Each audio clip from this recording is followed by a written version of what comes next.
বন্ধুরা, এ দেখো ইলিশ মাছের ডিম করব। এখানে নিয়ে নিলাম ইলিশ মাছের ডিম।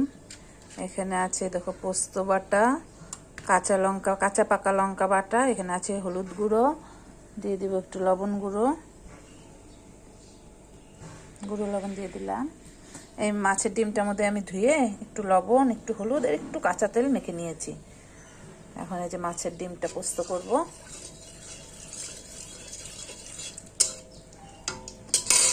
কড়াইতে তেল গরম হয়ে গেল, এদের দিয়ে দিলাম পোস্ত বাটা,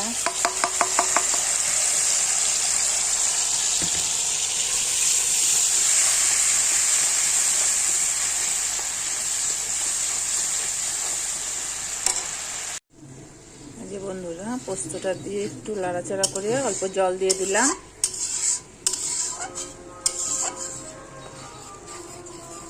আমি ইলিশ মাছের ডিমগুলা কিন্তু ভাজবো না, কাঁচাই করব।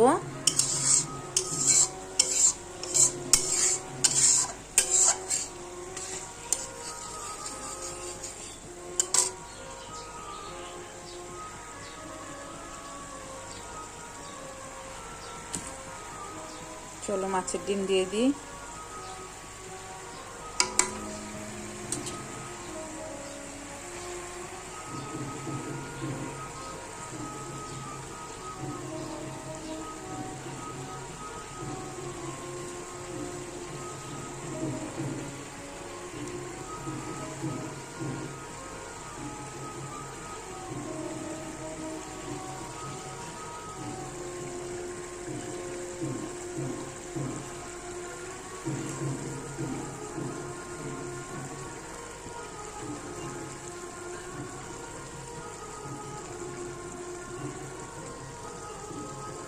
দিয়ে দিলাম সব ইলিশ মাছের ডিম।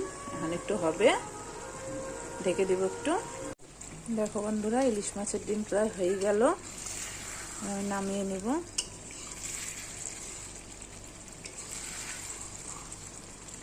ডিমটা কিন্তু আমি ভাজিনি, কাঁচাই রান্না করলাম, ঢেকে ঢেকে রান্না করলাম। হয়ে গেল, নামিয়ে নিই।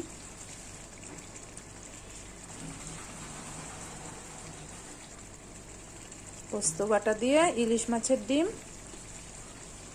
করলাম। বন্ধুরা, এ দেখো রান্নাবাড়ি কমপ্লিট হয়ে গেল। এ দেখো এখানে হয়ে গেল সাদা ভাত গরম গরম। তারপর করে নিয়েছি এদিকে দেখো পেঁপে ঘন্ট করেছি, ধনেপাতা দিয়ে। তারপর করেছি এ দেখো ব্রোকলি ভেজে নিয়েছি, তারপরে যে বেগুন ভেজে নিয়েছি। তারপর করেছি দেখো পোনা মাছের ফুলকপি আলু দিয়ে পোনা মাছের ঝোল। তারপরে এখানে করেছি দেখো ইলিশ মাছের ডিম পোস্ত দিয়ে পোস্ত বাটা করেছি। আর স্যালাডে আছে শসা, গাজর, টমেটো আর লেবু। আজকে আমি ডাল করিনি, আমি ভাবলাম আজকে আর ডাল করি না, এই দিয়েই খেয়ে নিবে আজকে। কেমন হলো বন্ধুরা দেখো, পোনা মাছটা কিন্তু বেশ বড় বড়, দেখো বেশ বড় বড় পোনা মাছ। ইলিশ মাছটা ডিমটা পোস্ত দিয়ে করেছি, এই আজকে রান্না করলাম।